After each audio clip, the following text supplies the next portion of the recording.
একটা গল্প বলেই শেষ করবো। আমি এই গল্পটা সব জায়গায় বলি এবং আমি বিলিভ করি যে প্রত্যেকটা মানুষ নিজের জীবন পরিবর্তনের জন্য এই গল্পটা সবার জানা উচিত এবং এই শব্দটাতে বিলিভ করা উচিত। আমি সবসময় বলি যে পৃথিবীতে দেখবেন আপনারা সবাই দুটো প্রাণী আছে যে যারা তাদের নিজ নিজ জায়গায় তারা রাজা। যেমন আমরা ঈগলের নাম শুনছি, eagle is the king of bird kingdom, তাই না? ঈগল যখন আকাশে উড়ে তখন বাকি সবাই কিন্তু তার নিচে থাকে এবং সে সবসময় বিলিভ করে যে I am the king of the bird kingdom. Eagle একবার কি করছিল, ডিম পাড়ছিল। তো ডিমটা পরে ওই যে মুরগি যেখানে হয় সে জায়গায় ডিমটা পড়ছিল। তো এই ডিম থেকে যে বাচ্চা বের হয়েছে এটা কার বাচ্চা? বাচ্চাটা কার? কিন্তু আছে কাদের সাথে? এখন এই বাচ্চা যখন ডিম ফুটে যখন বাচ্চা হইল তখন সে তার আশেপাশে দেখতেছে সব মুরগি, এমনকি সে নিজেকে ঈগলের বাচ্চা চিন্তা করবে?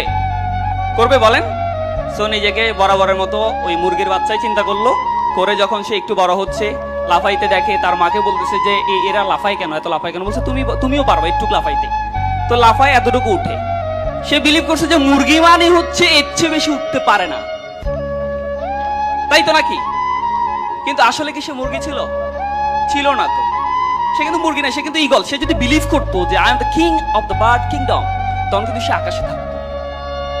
তাহলে এই যে বিশ্বাসটা, দৃষ্টিভঙ্গিটা, এটা যদি আমরা চেঞ্জ করতে না পারি, যত ক্যারিয়ার মিট আপ, যত স্কুল অফ ইঞ্জিনিয়ার, যত ধরনের মোটিভেশনাল সেশন আমরা নিই, বাট আমার নিজেকে আমি ডেভেলপ করতে পারবো না। এই জন্য আমাকে we have to change our attitude. So এই দিস ইজ অ্যাটিটিউড। আর একটা গল্প বলি, the king of the jungle নাম কি? লায়ন। লায়ন দেখবেন সবসময়, বাঘ কিন্তু লায়নের চেয়ে অনেক হিংস্র, হাতি কিন্তু অনেক বড় লায়নের চেয়ে, কিন্তু এই লায়নকে সবাই দেখলে কি করে? পালিয়ে যায়।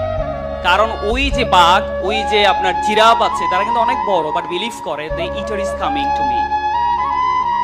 একটা হিংস্র লায়ন আমার দিকে আসছে, আমাকে খেয়ে ফেলবে। এই জন্য এটা তার ফিলিংস, তার অ্যাটিটিউড। তার অ্যাটিটিউড হচ্ছে সিংহ সামনে আসা মানে আমাকে খেয়ে ফেলবে, সেজন্য সে পালায়। আর লায়নের অ্যাটিটিউড কি?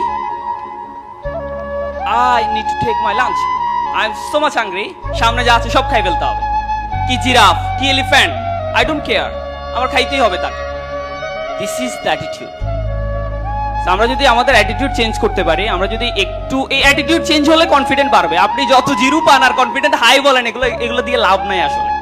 সো আমরা আমাদের জীবনকে চেঞ্জ করার জন্য, সুখ আনন্দ ফিল করার জন্য, একটু খুশি থাকার জন্য, হার্ট স্ট্রোক, ব্রেইন স্ট্রোক, যত ধরনের হৃদরোগ আছে এগুলো থেকে বাঁচার জন্য অ্যাটিটিউড ঠিক করতে হবে। দৃষ্টিভঙ্গি ঠিক হয়ে যাবে। আপনি ইঞ্জিনিয়ার, এমনি আপনার সমাজে দেখবেন, আমাদের সমাজ এখনো এত বেশি চেঞ্জ হয় না যে ইঞ্জিনিয়ার দেখলে এলাকার সবচেয়ে সুন্দরী মেয়েটাকে বিয়ে দিবে না। এখানে আপুরও আছেন। আমাদের সোসাইটিতে এখনো কিন্তু এই বিলিফটা আছে যে মেয়েকে যখন বিয়ে দিতে চায় কি খুঁজে বলেন? ছেলেটা কি হওয়া দরকার? হয় ডাক্তার, না হয় ইঞ্জিনিয়ার। আমরা আছি না তালিকায়? যদি আমি বিয়ে করে ফেলছি আসলে, ঠিক আছে না? তো আমাদের কিন্তু সোসাইটিতে এখনো ভ্যালুসটা অনেক বেশি। তাহলে আমি কেন এত বেশি হতাশ হব আমার জীবন?